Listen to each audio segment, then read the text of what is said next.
बिहार ही नहीं, भारत के कोने-कोने में चर्चा का विषय बने मनीष कश्यप। जी हाँ, अपने आप को सन ऑफ बिहार कहने वाले मनीष कश्यप को अब जेल जाना बिल्कुल तय है।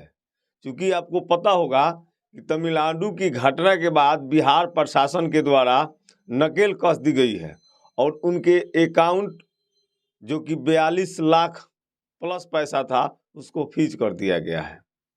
जानते हैं क्यों? इनका सपना था, जहां भी कभी भी किसी अधिकारी हो उससे उलझते थे और एक ही बात कहते थे, सर हमारे ऊपर एफआईआर कर दीजिए ना।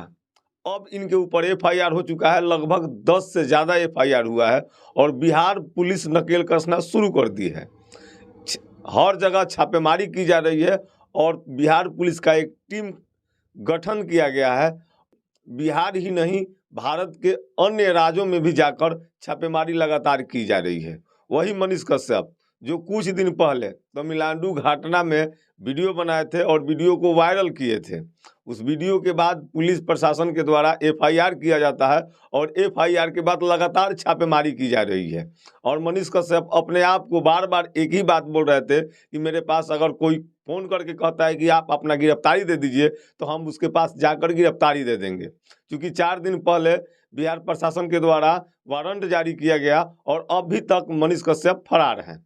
और फरार होने का एक ही वजह है कि जहां भी जा रहे हैं सोशल मीडिया पर एक्टिव हैं, वीडियो बना रहे हैं और प्रशासन को चकमा दे रहे हैं। प्रशासन के द्वारा लगातार छापेमारी की जा रही है।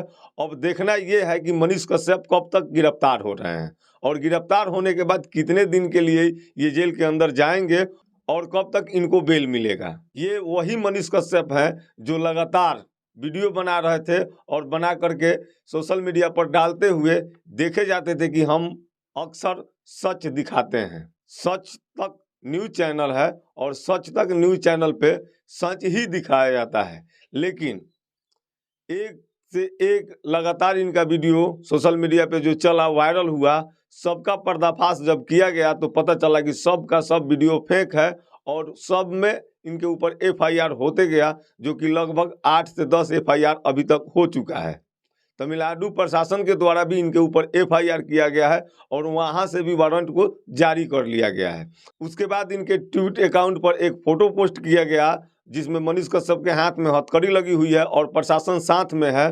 इसको लेकर के भी बिहार प्रशासन के द्वारा एक और एफआईआर किया गया है। उसके बाद इनके अकाउंट को फ्रीज कर दिया गया है। अकाउंट के फ्रीज करने का मतलब हुआ ना इनके अकाउंट में कोई 1 रुपया डाल सकता है और ना ही ये निकाल सकते हैं। यूट्यूब का जो भी पेमेंट होता है वो लीगल होता है।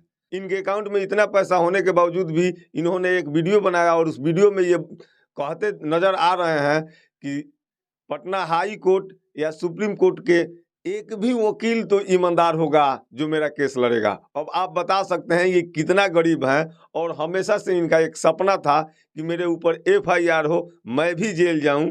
क्योंकि सबको ये बात की जानकारी नहीं है, मनीष कश्यप इसके पहले भी 2-3 बार जेल जा चुके हैं और अब की बार ये जेल जाएंगे तो पता ना कितने दिन के लिए अंदर रहेंगे। ये तो गिरफ्तारी होना तय है और इसी सब एफआईआर के बाद इनका मानसिक संतुलन गड़बड़ हो चुका है। क्योंकि ये लाइव आते हैं, लाइव आकर के डायरेक्ट तेजस्वी यादव को टारगेट करते हैं और तेजस्वी यादव को बोलते हैं कि अगर मैं जेल जाता हूं तो जेल से आने के बाद 180 दिन के अंदर आपके सरकार को गिरा दूंगा। अब ये कहां तक सच्चाई है? आखिर किसके दम पे इन्होंने इतना बड़ा चैलेंज बिहार के माननीय उप मुख्यमंत्री तेजस्वी यादव को दे डाली? आखिर किनका इनके सर पे हाथ है?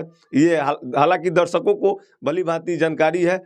आपको क्या जानकारी है? मनीष कश्यप कैसे पत्रकार हैं? इनके बारे में आपकी राय क्या है? हम अपनी राय तो दे चुके, अब आप अपनी राय दे सकते हैं। कमेंट बॉक्स खाली पड़ा है। वीडियो को देखने के लिए बहुत बहुत धन्यवाद। आप देख रहे हैं सूचना केंद्र भारत। मैं जितेंद्र कुमार। मिलते हैं अगले वीडियो में, तब तक के लिए नमस्कार।